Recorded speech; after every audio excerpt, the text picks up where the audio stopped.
Patterson Foundation strengthens people, organizations, and communities by focusing on issues that address mutual aspirations, foster wide participation, and encourage learning and sharing. Welcome to Beyond the Blog, a podcast of the Patterson Foundation. Hi, I'm Kiarra Louis, the Patterson Foundation's Initiative Support Coordinator and your host. Today I have the pleasure of being joined by Rich Harwood, President and founder of the Harwood Institute. The Harwood Institute equips people, organizations, communities, and networks with the tools to bridge divides, build capacity, and tackle shared challenges. Rich, welcome to the podcast. It's good to be with you. For our conversation today, I'd like to take a timeline approach to demonstrate the meaningful engagement that has been happening in DeSoto County throughout the year, and I hope that's okay with you. Mm-hmm. In January of this year, that's when the Harwood Institute and TPF launched their partnership, all in attempts to deepen and accelerate the community-led change and build on DeSoto County ahead work that's already underway. What was the reason for the partnership? I think the reason for the partnership is that the Patterson Foundation is committed and has been committed since its founding, I believe, to 4 counties in this region, DeSoto County being one of them. And Deborah Jacobs, the CEO and president of the foundation, wanted to find a way to, as you just mentioned, accelerate and deepen progress in the county. And we've had a partnership with the foundation actually dating back to 2012, if not even before. We're trying to all figure out exactly when it began, but it's something like that. So it's a long-standing relationship, really a long-standing partnership. So the idea was, could we bring the Harwood practice to DeSoto County as a way to help accelerate and deepen progress there, in addition to, or in concert with, really, the other efforts that the Patterson Foundation has already begun undertaking in the county. So like you said, the Patterson Foundation and the Harwood Institute has already been partnering for years, and this, in the context of this conversation, it's now just focusing on the work happening in DeSoto County. But what value does such a partnership offer to a community like DeSoto, wanting to create change and chart a hopeful path forward? Look, I think people all across the country, including in DeSoto County, are looking for a way how they can move their communities forward at a time when we feel stuck, when there is division, there's too much acrimony, in some places there's too much polarization. And so in DeSoto County, I think people are trying to figure out, look, we love this community. That's what people tell us. We love living here. And at the same time, we know that we are separated from one another. We know that we have too many fragmented efforts. We know that we lack a sense of shared purpose. We know that for many people in DeSoto County, they're living in a sense of survival mindset. And yet there's so much good and goodness in this place. And so I think the benefit to DeSoto County is, how can we figure out a new way to move forward that taps into our existing resources, that taps into our innate capabilities, that taps into the spirit of DeSoto County, which is really strong. And how can we learn an approach to turn outward toward the community, to figure out how we can work better together, to figure out how we can catalyze change that is not just a one-shot deal, but grows, spreads and grows over time. And that as it's growing, we're not only addressing things that matter to people, we're actually strengthening the civic culture of our community at the same time. And I think that's really what this is about. And I think the roundtables that also happened around January, February of this year, as well as the keynote you gave in DeSoto earlier this year, helped set that tone. And for those who may not have been in attendance, there were about 8 roundtable discussions with leaders in various sectors focused on healthcare, education, funders, and many more as well. But to give some context, how would you describe what a roundtable discussion is for those who are like, what is that? Yeah, we start all our deep work like we're doing in DeSoto County with a set of roundtables before we do anything else. And essentially the purpose is, there are 2 purposes to them. One is, we want to begin to engage people about how they feel about the community, how they're thinking about it, and to introduce the Institute and this work in a way that says we're here to support the community, not leave the community.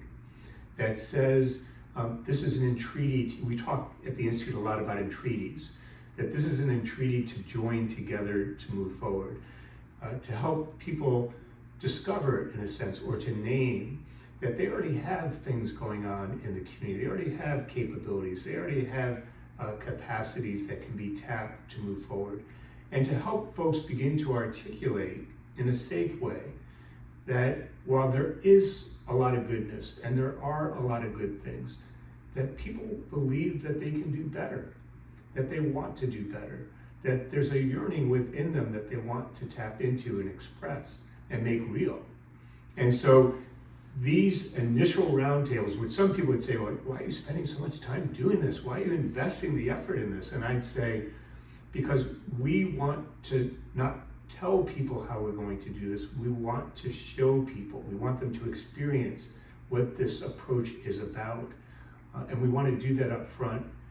And last point, in doing that, in all of parts of our lives, like when you and I are talking here, or when we're in our families, or when we're in communities, or when we go into a store, or whatever it may be, we're all sending signals to each other, implicit signals. And we're all receiving those signals and trying to make sense of them. And those signals in public life, in civic life, are vitally important. The signals we send each other today is that I make a judgment based on the hat you're wearing, or the slogan on your t-shirt, or the bumper sticker on your car, or your race or ethnicity or your gender. And we send signals all the time. We want to send positive signals to the community that says, we're going to do business differently here. This is a different effort. We know things have come and gone before. We know you've seen all sorts of reports. We know there have been all sorts of promises made. We're going to actually do business differently, and this is the way in which we can begin to start to send signals and make down payments on a different way of doing business. And that's why we spend, I spent an entire week in DeSoto County doing those roundtables or something like that. That's a lot of time for me. But was it worth it? Thank you for sharing that. I think it really is important to set that tone from the very beginning and get it clear on what it is we are trying to do and what it is we're not trying to do. But I am curious to know, what was the initial reception during the roundtables of how people were receiving the information and the signals that were trying to be sent? I think the initial reaction was both a sense of optimism and a sense of reservation. Optimism because, or hope maybe is a better word, hope because people really do want to improve their lives. They want their community to thrive. They want a different path forward. So I think hope or hopeful is one response. Reservation, going back to something I just mentioned a moment ago, look, whether it's in DeSoto County or Owensboro, Kentucky, where we're doing work, or anywhere else, too many people feel in our country unseen and unheard. Too many people feel as though they've been sold a bill of goods. There's too much mistrust in our society. At one point it was a lack of trust. It's now turned into mistrust. There once was skepticism in our country. Now it's cynicism about efforts that come into communities. There are too many groups and consultants who descend on communities to tell people what to do. Then they leave without any noticeable change being achieved, and without people's lives really changing, without people feeling any greater sense of agency or hope in their own lives. And so I think when a group like us begins to engage folks in a community, I don't know if it has as much to do with us as much to do with the condition of our lives in the country right now, which is people are like, don't tell me, show me, prove it. Demonstrate that this is real. Demonstrate that you're going to do business differently. Demonstrate that this is going to amount to something. And I welcome that challenge. I welcome that challenge because I don't know about you, but there's an old saying, I'm sick and tired of being sick and tired, right? So, it's like, I think we have to, I said in a speech last night in DeSoto County, people need proof that this is different. And so that's where the reservation comes from. Show me, don't tell me. As they say, actions speak louder than words. Absolutely. And if we fast forward now from January to March and May, the Harwood Institute hosted 24 community conversations across all areas of the city of Arcadia and DeSoto County to continue gathering insights from organizations and communities and people to move towards a shared purpose of change in the community. Someone hearing that 24 conversations were had may easily say, well, okay, our community has always had conversations. So what makes these community conversations different? So I think that begs the question, Rich, how does a community conversation using the Harwood approach differ from conversations that have already been had in DeSoto? Well, first of all, I'd say that DeSoto County hasn't had an abundance of conversations. They've had some. And one of the things we found in our work, in our engagement process with not only the 24 community conversations, but the 36 in-depth leadership interviews, is people said, we need more safe spaces for conversations where folks in this county can get together. Not for presentations by officials, not for public comments at city council meetings, not where we can just send letters in, all important things. But not what we're talking about here. So one is, there's a need for these conversations. It's why so many people showed up. It's why we did more than we had planned to do, because there was we tapped into an untapped desire. So that's one thing. Second, how are these different? They're different on a number of levels. First of all, the conversations we did for this report, for the research phase of this work, is a little different than the community conversations people do later on that we teach them to do. These were really in-depth. They're focused on people's aspirations for the community, their lived experiences. We look at their trust in leaders, in organizations, where they get information from, how they believe the community goes about solving problems. So we get a sense of how does this, first of all, how's your life going? How's the life of the community going? How does this community really work? Like how do things play out here? And why do you think they play out in those ways? And do you feel a part of that? Or do you feel outside of that? Or do you even, in some cases, feel excluded from that in some ways, which is what we often hear. So these conversations are really critical. They're both structured and very open-ended at the same time. And they're rooted, frankly, in millions of dollars of research that we've done on how people can come to talk about their lives and their communities in a natural way that enables them to articulate things, even discover things that maybe they've never said before. You know, after these conversations, people always say, almost consistently, religiously, I've never been asked questions like this before. I've never gone through a conversation like this before. I've never heard other people in my community talk about these things. I once felt alone. Now I actually know that there are other people in the community who feel like I do or see things like I do. We don't agree on everything. There's still some differences, and there are real differences. But there's enough for me to see that I'm part of something larger than myself. I belong here.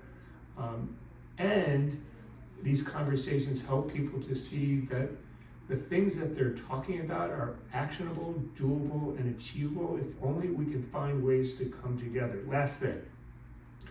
A lot of times after these conversations, people begin to take action long before the action phase of this work officially begins, because people get together. In Reading, Pennsylvania, we were talking to folks in the African American part of town, and folks there formed a group that began to take action immediately following the conversation. They said, why wait? We can start to do things now. So this sparks people, it reignites their sense of hope, doesn't necessarily get rid of all those reservations I was talking about before. It's just another signal, another down payment. Thank you. And I think a common saying we have here at TPF is change happens at the speed of trust. And I think so does people's perceptions or reservations. If we fast forward to where we are now, which is the July and August area, it has definitely been an exciting time. I'll give our audience a rundown of just 3 of the many reasons why, and then we'll dive into each one separately for additional context. First, the Harwood Institute published a public capital report called DeSoto County Coming Together, Unleashing the Community's Potential, and it is available both in English and Spanish, and there is a video. Second, there were another series of roundtable discussions from 6 different topic areas. And third, Rich, you gave another keynote to the community on August 1st. Starting first with the report, as we dive into the DeSoto County Coming Together Public Capital Report, I'd like to have you please read a specific part of the preface that I really think sets the tone of why the report was even done. When you listen to the voices of DeSoto County, what becomes clear is that people believe the community can do better. They want to figure out how to move forward by tackling shared challenges together. In a time of growing national division, this community yearns to overcome its separation to shape a brighter future. This report doesn't prescribe specific solutions to meet particular challenges. Instead, it seeks to illuminate a path forward that enables people across the community to bridge divides, generate shared purpose, and discover ways to move forward together. Thank you. As the Harwood Institute team was crafting this report, what were the themes that emerged? Well, there are, at a very high level, a few themes. One is that, I mentioned this earlier, people love DeSoto County. People love living here, and as I've said to many people now, that can sound like a throwaway line. It's actually not. There is a real sense of shared values in this community that you don't experience everywhere, that I don't experience. Our work is spread to all 50 states and 40 countries. This is not something I see everywhere.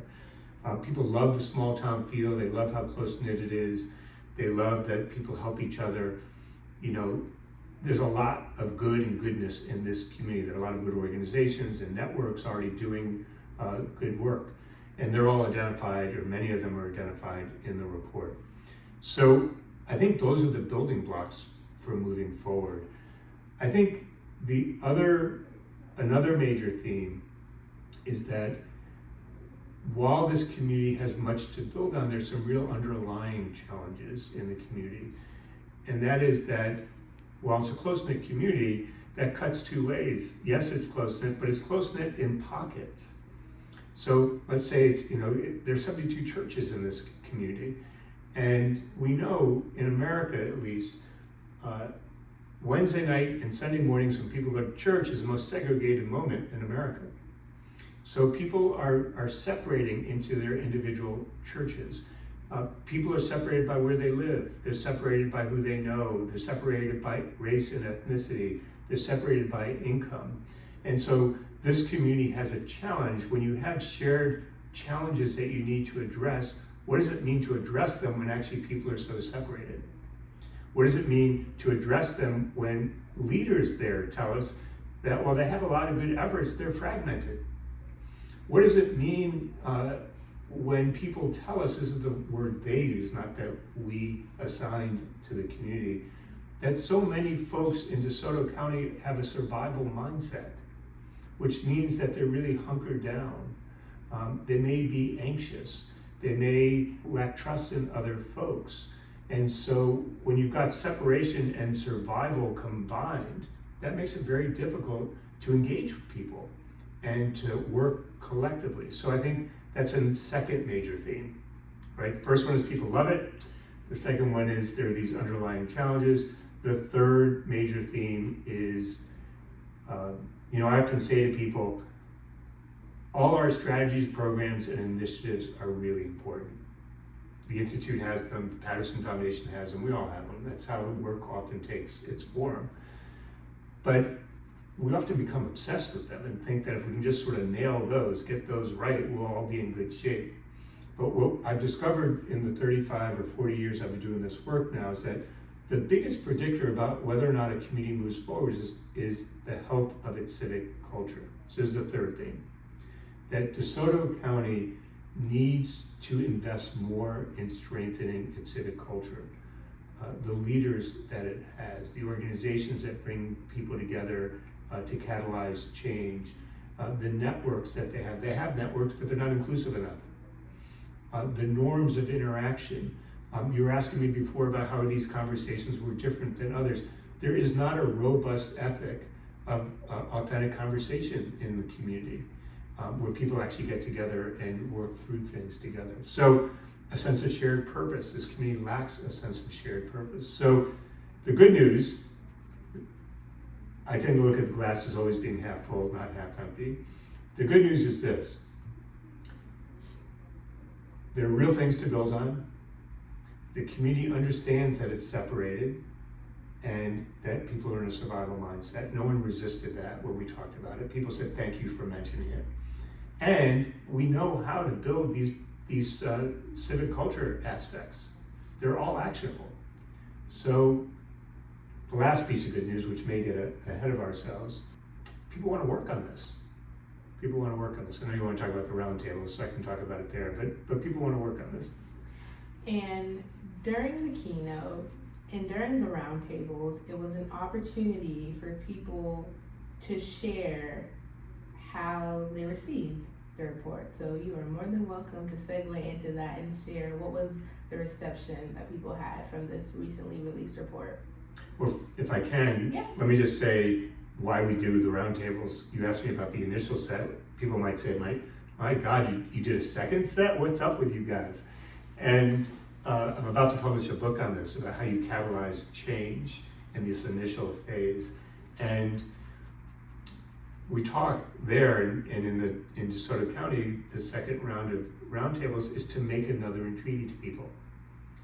You know, I think of this report not as a research report, but as a catalyst for moving things forward, for sending signals to people that we heard you, for reflecting back to people in authentic ways, and for people to, typically when people read these reports, they say to us, I don't like everything that you said about the community, but it's fair, and you said it with affection.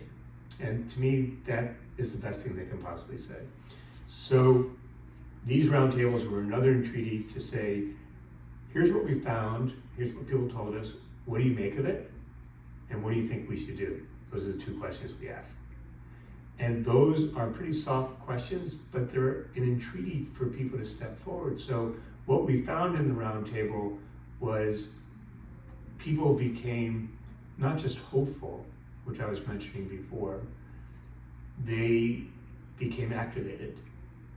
They said, this is really interesting, I want to work on this. Most people lost the sense of reservation they may have had before, and we're starting to say, oh, this is real. Oh, we can do this. We can actually act on these things. We can actually make a difference on these things. You know, one of the things that was so great about these roundtables was that people were connecting things that they were already doing in DeSoto County to what was in the report and how they could build on those moving forward. That's a great sign.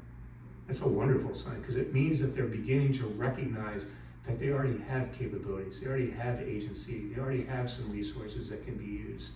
I came out of these roundtables from where I'm sitting, and the keynote, really excited about the possibilities for DeSoto County. And you know, someone asked me at the keynote, they raised their hand, it was a gentleman named Sam who was in one of the roundtables. He said, you know, when do we get started? And I said, Sam, we're already started. We're moving. We're all here. We had 180, 160 people at the keynote. Lots of people showed up who didn't sign up. Thank God you all had enough food and drink for folks. And there was a real vibe in that room. People were ready. They're ready to go.